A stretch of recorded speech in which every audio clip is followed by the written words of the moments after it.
आम्हा सर्वांना सुखदुःख कृपा करून इथं राजकारण आणू नये एवढंच सांगायचं.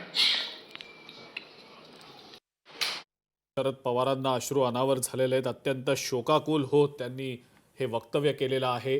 शरद पवार स्पष्टपणे म्हणतायत की हा निव्वळ अपघात आहे, यामागे कोणतंही राजकारण नाही. अत्यंत स्पष्ट शब्दांमध्ये शरद पवारांनी आपली भूमिका स्पष्ट केलेली आहे.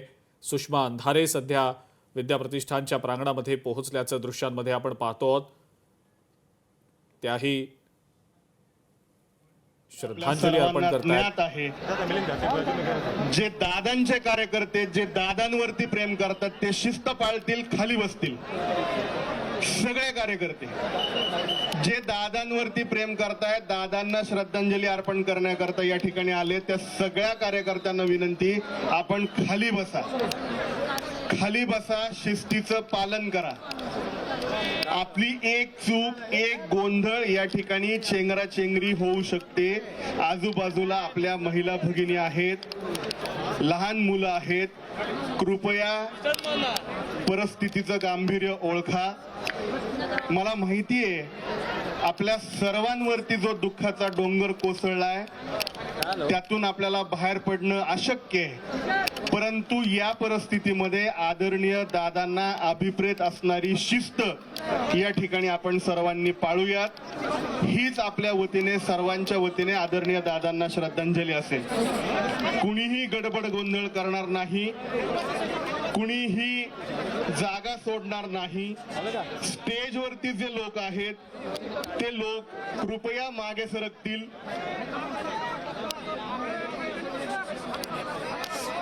मागे सरका, स्टेजवरचे लोक कृपया मागे सरका.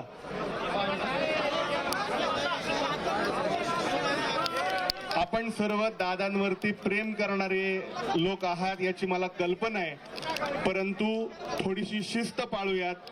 अवघ्या काही मिनिटांमध्ये या ठिकाणी आदरणीय दादांचं पार्थिव आणलं जाईल.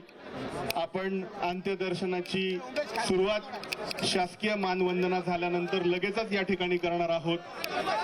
इतका वेळ आपण सगळ्यांनी सहकार्य केले. कृपया मी आपल्याला विनंती करतो की कृपया जागा सोडू नका, गडबड गोंधळ करू नका.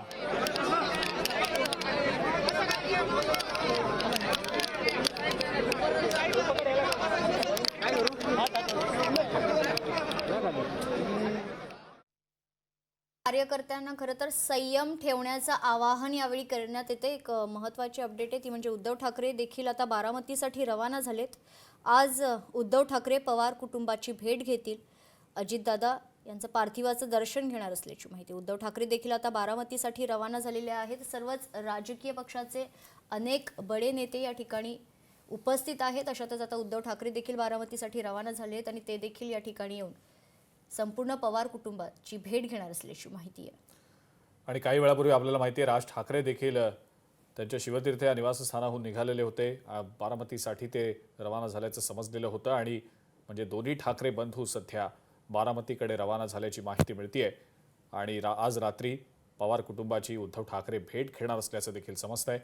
शासकीय मानवंदना दिली जाणार आहे थोड्याच वेळात. अजित पवारांच्या पार्थिवाला ज्या वेळेला पार्थिव हे हॉस्पिटलमधनं विद्याप्रतिष्ठानच्या प्रांगणामध्ये आणलं जाईल. पण आपण सध्या दृश्यांमध्ये जी पाहतो आहोत, गर्दी जितक्या मोठ्या संख्येनं अजित पवारांचे जे समर्थक आहेत ते येत आहेत. आणि त्याच दरम्यान एक ब्रेकिंग न्यूज आपण पाहतो आहोत. अपघातग्रस्त विमानाचा ब्लॅक बॉक्स सापडलेला आहे आणि हा ब्लॅक बॉक्स फॉरेन्सिक टीमनं आपल्या ताब्यात देखील घेतलेला आहे. आताची ही महत्त्वाची मोठी ब्रेकिंग न्यूज आहे. अपघातग्रस्त विमानाचा ब्लॅक बॉक्स सापडलेला आहे. ब्लॅक बॉक्सच्या माध्यमातून आपल्याला कळू शकणार आहे की नेमकं अपघात घडण्याच्या काही क्षण आधी, काही मिनिटं आधी काय घडामोडी घडलेल्या होत्या, काय नेमका तपशील होता जो आपल्याला या दुर्घटनेच्या अनुषंगानं समजू शकेल की काय नेमकं कारण होतं या दुर्घटनेचं. तांत्रिक अडचण होती, दृश्यमानता कमी होती, लँडिंगच्या वेळेला काही अडचण झाली होती का? ज्या प्रश्नांची उत्तरं सकाळपासून सगळेच शोधण्याचा प्रयत्न करतायत की ही दुर्घटना नेमकी कशी घडली असावी, ती उत्तरं देणारा हा ब्लॅक बॉक्स आता जर सापडलेला का आहे. एखाद्या महिला भगिनी लहान मुलगा चक्कर येऊन पडला तर त्याला बाहेर काढणं देखील कठीण आहे.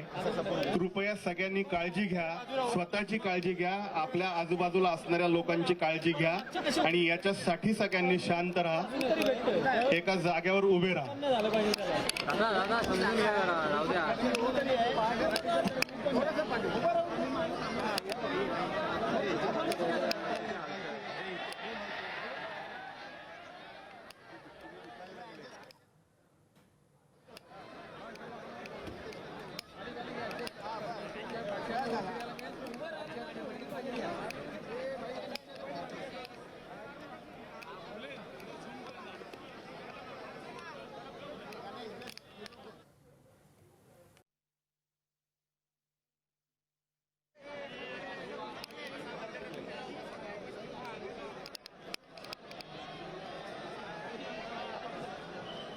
कृपया गडबड गोंधळ करू नका. जे लोक पुढे उभे राहत आहेत त्याच्यामुळं मागचे लोक ओरडतायत. कृपया खाली बसून घ्या. मागच्या लोकांना दिसलं नाही की ते गोंधळ करतायत. कृपया खाली बसा. मध्यभागी जे लोक 4 जण उभे राहिले त्यांनी कृपया पहिल्याच जागेवर बसून घ्या, उठू नका.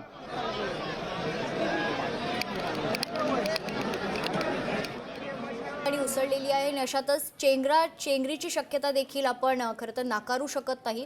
आणि अशा परिस्थितीत पोलिसांसमोर मोठं आव्हान उभं राहिलेलं आहे, कारण अजित पवार यांचे समर्थक मोठ्या संख्येनं, हजारोंच्या संख्येनं या प्रांगणात उपस्थित आहेत. अशा परिस्थितीत कुठल्याही क्षणी खरं तर चेंगरी होण्याची शक्यता नाकारता येत नाहीये. आणि म्हणूनच जो मोठा जनसमुदाय या ठिकाणी आलेला आहे त्या जनसमुदायाला शिस्तीत त्या ठिकाणी बसण्याचं आवाहन सातत्यानं केलं जात आहे. आणि कुठंतरी आपण बघतो आहोत की इतक्या मोठ्या प्रमाणावर गर्दी झालेली आहे की गर्दी आवरणं सुद्धा किंवा नियंत्रित करणं सुद्धा काहीसं अडचणीचं बनताना दिसतं आहे. ही लाईव्ह दृश्य आहेत हॉस्पिटलच्या बाहेरची. आणि थोड्याच वेळात अजित पवारांचं जे पार्थिव आहे ते विद्याप्रतिष्ठानच्या ठिकाणी घेऊन जाताना आपल्याला पाहायला मिळणार आहे. पण सध्या अजून काही मोठ्या हालचाली होताना दिसत नाही आहेत. त्या संदर्भातल्या ज्या अपडेट्स आहेत क्षणाक्षणाच्या लोकशाही मराठीच्या माध्यमातून आपण पोहोचवणार आहोतच प्रेक्षकांपर्यंत. ही 2 दृश्य आपण लोकशाही मराठीवर पाहतोय. डावीकडची दृश्य आज सकाळची आहेत. विमानाची ही अखेरची दृश्य आपण पाहतोय. या विमानात अजित पवार हे खरं तर प्रवास करत होते आणि अजित पवार यांच्या सोबतच 5 जणांचा याच विमानाच्या अपघातात मृत्यू झालेला आहे. ही शेवटची दृश्य आहेत त्या विमानाची, ज्या विमानात खरं तर आज अजित पवार त्या विमानातून प्रवास करत होते. ही शेवटची दृश्य अजित पवार यांची देखील.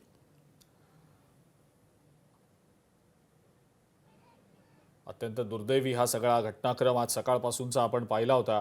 कशा पद्धतीनं हे विमान लँड करण्याच्या 5 मिनिटं अगोदर दुर्घटनाग्रस्त झालेलं होतं. मोठा स्फोट झाल्याचं आणि मोठ्या आगीच्या ज्वाळा निघाल्याचं आपण CCTV फुटेजमध्ये देखील पाहिलेलं होतं. आणि त्यानंतर या विमानातनं प्रवास करणारे जे 5 जण होते, 2 पायलट, एक क्रू मेंबर, अजित पवार आणि त्यांच्यासोबत त्यांचा बॉडीगार्ड, ह्या सर्वांचा या दुर्घटनेमध्ये दुर्दैवी मृत्यू झाला.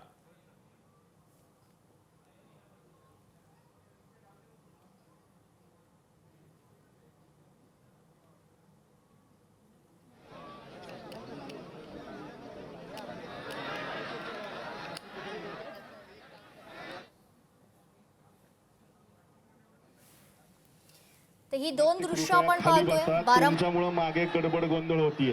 कृपया चौघे खाली बसा. तुम्ही जागा सोडायला नको होती. तुम्ही खाली बसा. विनंती आहे तुम्हाला, खाली बसा. खाली बसा. तुमच्यामुळे मागचे लोक गोंधळ करतायत. त्यांना बसायला जागा करून द्या खाली. त्यांना थोडी जागा करून द्या खाली बसायला. त्या चौघांना खाली बसायला थोडी जागा करून द्या. जे मागच्या बाजूला लोक उभे आहेत त्यांनी थोडं मागे सारखा, म्हणजे बसलेल्यांना जागा होईल. थोडं मागे सारखा. सगळे जे उभे लोक आहेत ते मागे तरी सरकतील का थोडे?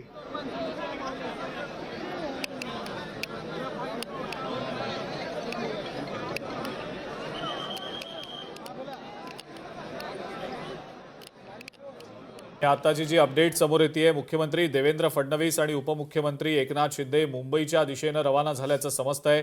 थोड्याच वेळात हे दोन्ही नेते मुंबईत दाखल होणार आहेत. आज दुपारनंतर मुख्यमंत्री, उपमुख्यमंत्री, राज्यपाल बारामतीमध्ये आलेले होते. पवार कुटुंबाची त्यांनी भेट घेतली, सांत्वन केलं कुटुंबाचं. सुनेत्रा पवार, सुप्रिया सुळे या दोघींचीही भेट घेत त्या लोकशाही मराठी ऐका, पहा, जागरूक रहा.